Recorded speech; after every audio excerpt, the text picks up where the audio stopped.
अरे का मालकिन का हो? अरे यहाँ का हो बोला? ऐसा न कि अलमारी में जो ना माड़ी वाला शर्ट पैंट सफेद का हाँ रेडी है कि ना? हाँ वो तो एकदम तैयार है। आज फोड़ दे लिया बा और 1000 रुपया भी ले लेवा। कई ठने होता है सारा दिमाग डिस्टर्ब बड़ा। अच्छा न्योता करे जात हुआ का करी में चच्चट ठने होता बार बार साला अकेला आदमी है गर्मी अथा पड़त है। सकेरे जाए तो हो जाए ना चारों, नहीं तो बहुत दिक्कत हो जाए। दैजा देवे के दे दा रुपिया 1000 गो।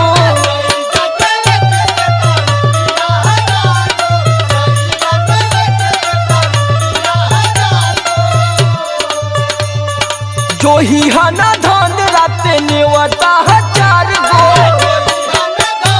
अच्छा ठीक है बा।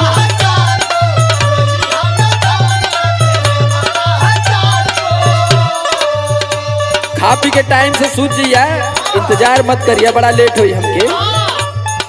दैजा देवे के दे दा रुपिया 1000 गो। कोई हना धान राते नेवता 1000 गो। पूरी खात खात पेटावा गड़ेला।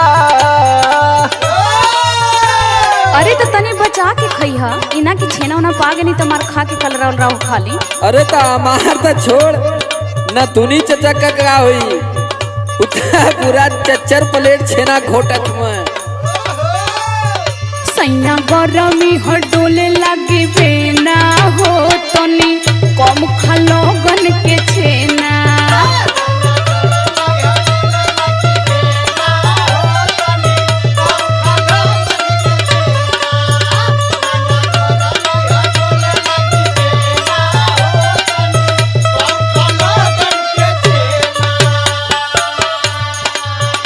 अरे हम तो माला अपनों प्लेटवा एक आकटे खाईला, हम तो दे देला दूसरे के।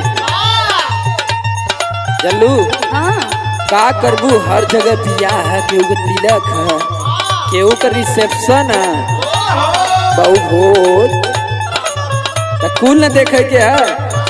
आ खाए में तो जनता हूँ का मिलत है आजकल। हाँ अरे फैशन के तो मत कुछ कहा, तबीयत खराब कर दी। हाँ चले हर जगह पुड़िया पनीरावा।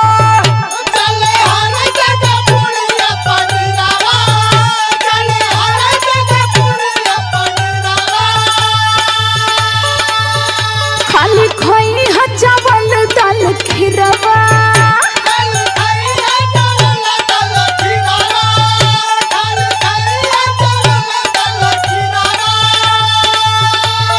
अरे केहू मानत है, सब अपने दुआरे चाहला कि कितना सेवा कर दी, लेकिन ई ना जानत हुआ कि बोतल भी चढ़वावे के पड़त आजकल गर्मी में।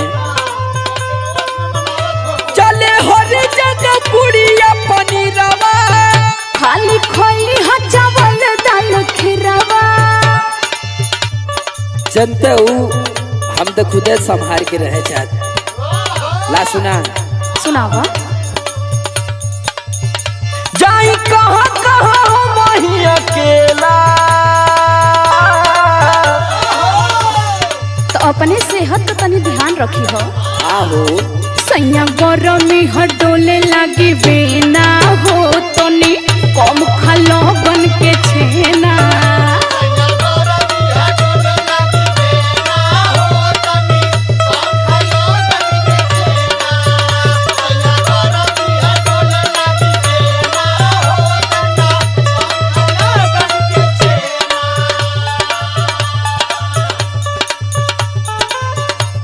और का बताई, एक ठे तो न्योता हो तो जाए के जमनिया,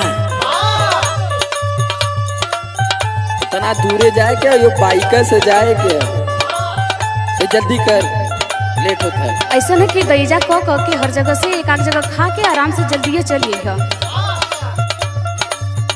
कके बता सके रे चलिए। हाँ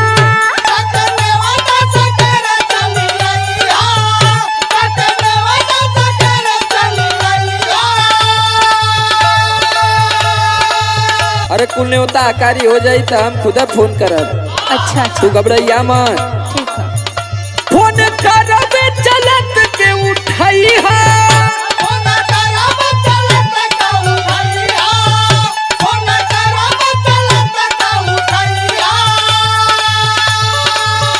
कॉकनी बता सो के रे चली आई हां। फोन करब चलत के उठाई है समरा लोग मई जून भर झमेला। वो तो ठीक है लेकिन हमार बात भूलैया मत। ठीक बा ठीक बा। सैया गरमी ह डोले लागे बेना हो तनी कम खालो बन के छेना।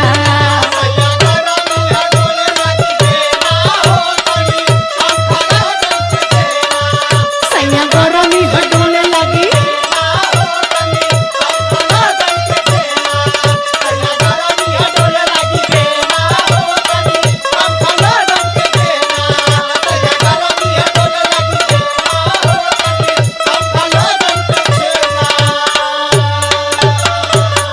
ठीक कहती तू, ये में पाउडर हो के छेना खियावत हो।